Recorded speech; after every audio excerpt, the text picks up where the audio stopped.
Between video games and movies, anything sci-fi and futuristic is all the rage. Combine this with the world's love of extreme weaponry, and you have yourself the perfect combination for an explosive wave of ideas. Let's take a look at what creative weaponry engineers of the world have come up with to satisfy our insatiable love for the insane. On paper, this gun's not a very powerful or a very practical weapon. However, no enemy would have wanted to be punched in the head with a fist armed like this. The Sledgley OSS-38 is a single-shot pistol attached to a heavy leather glove. It was loaded with a single .38 caliber round that would fire when the plunger was depressed. The plunger's oriented to depress when the user punches a bad guy. Of course, caution had to be taken not to put your hands in your pockets, although Sledgley OSS-38 did have a safety mechanism. Even though this weapon could be used for secret missions, the glove pistol was actually intended to be used as a last resort weapon. It's one heck of a shooting glove. Tracking Point M14. Built on a T-squared TS-15 upper and lower receiver with rail-top handguard, ported muzzle brake, with the Tracking Point logo on the right side of the magazine well, no external bolt release, Juggernaut tactical magazine lock, BCM textured grip, and Tracking Point buttstock/battery pack, the Tracking Point system allows the shooter to view the target with an impressive digital zoom factor and then tag their desired point of impact. From here, the internal computer instantly calculates a firing solution based on range, ballistic curves, temperature, humidity, incline, cant, and a number of other factors related to shot accuracy. The shooter is then able to place the now computer-adjusted reticle over the point of impact and fire. To further increase the probability of a successful hit, the scope can be wired to the trigger and will adjust trigger pressure automatically based on barrel alignment. If the barrel is not aligned perfectly at the time of trigger pull, pressure is increased, letting the shooter know that they're off target. When the point of impact is reacquired, the pressure is lowered, allowing for a standard trigger pull. The scope itself is Bluetooth enabled, allowing the user to actually stream the images from the scope to a tablet or iPad for live streaming, or to maintain concealment. With factory-fitted case, rail-mountable backup sights, 3 batteries, charger cable/power supply, and battery charging dock. Flash Lab GR1 Anvil. The GR1 is a high-energy Gauss rifle capable of producing up to 100 joules of muzzle energy, similar to that of an air rifle. The GR1 is being marketed as a novel armament concept to circumvent the need for gunpowder, avoid firearms infringement, and provide a new way to arm yourself.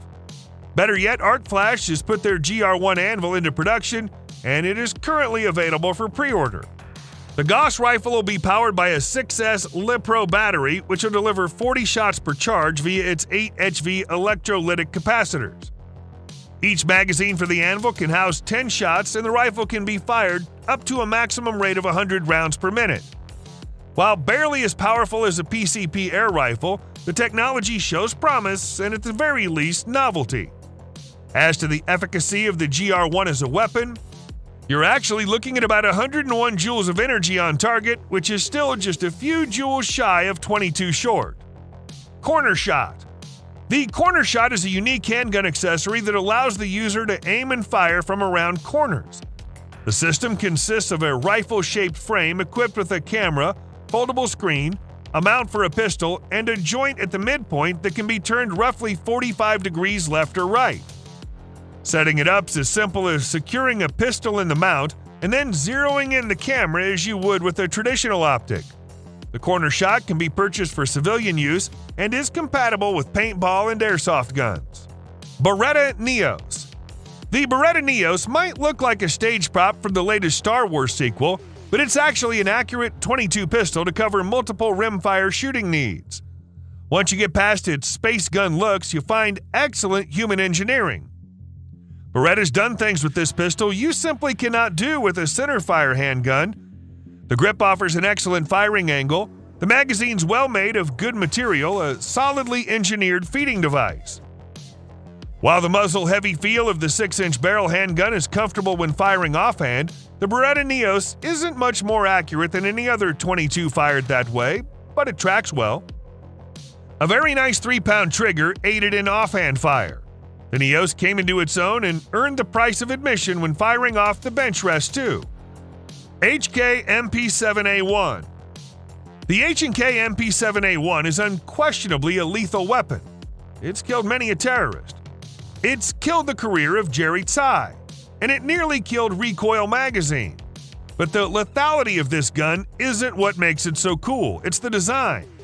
Whether or not you're a fan of Heckler & Koch, you can't say they only make ugly guns.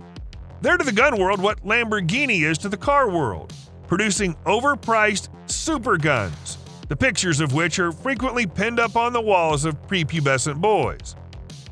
Is the MP7A1 perfect? Nope, far from it. But its slick design, light recoil, and high rate of fire make it excellent for taking out bad guys and looking cool at the same time.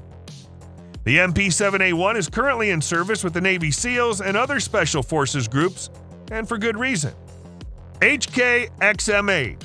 If there was a gun that defined the mid-2000s, it was the HK XM8.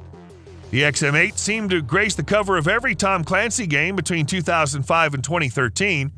It popped up in movies, TV shows, and more, and was often seen as the elite super soldier's rifle.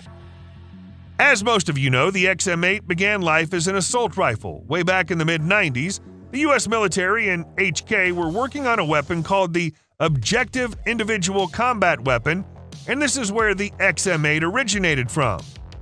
The weapon utilized a short-stroke gas piston system that's a bit more common than the old direct impingement guns. The XM8 tested well, but the U.S. Army didn't see a big enough improvement over the M4 series to adopt it.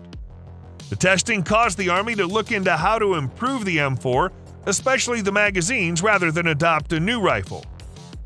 The XM8 represents an interesting time in weapons design. While the rifle didn't succeed, the ideas behind it have become rather mainstream. This includes modular rails and do-it-all rifles. The Marine Corps' M27 is an HK416 that's being used as an automatic rifle, assault rifle, and DMR. So it's not too far from the XM8's ideas. Silencer Co Maxum 9. Created by renowned suppressor manufacturer Silencer Co., the Maxum 9 is the world's first handgun with a built-in suppressor. According to the project's white paper, the Maxum 9 fires with an average muzzle volume of 139.99 decibels, which is comparable to what you get firing out of a handgun equipped with a standard suppressor. The primary advantage of the Maxum 9 over a traditional suppressor setup is that at 9.5 inches long, it's a good deal shorter than most other suppressed handguns. I wouldn't say it's small enough to use as a concealed carry, but the reduced size is convenient nonetheless. Unlike many of the other guns on this list, the Maxum 9 can be purchased for civilian use. It has a sticker price of $1,499 and often goes on sale for just $1,199. This is quite cheap compared to what you'd likely spend on a traditional suppressed handgun setup, which could easily run you over $2,000 after buying a threaded barrel, a silencer, and the firearm itself.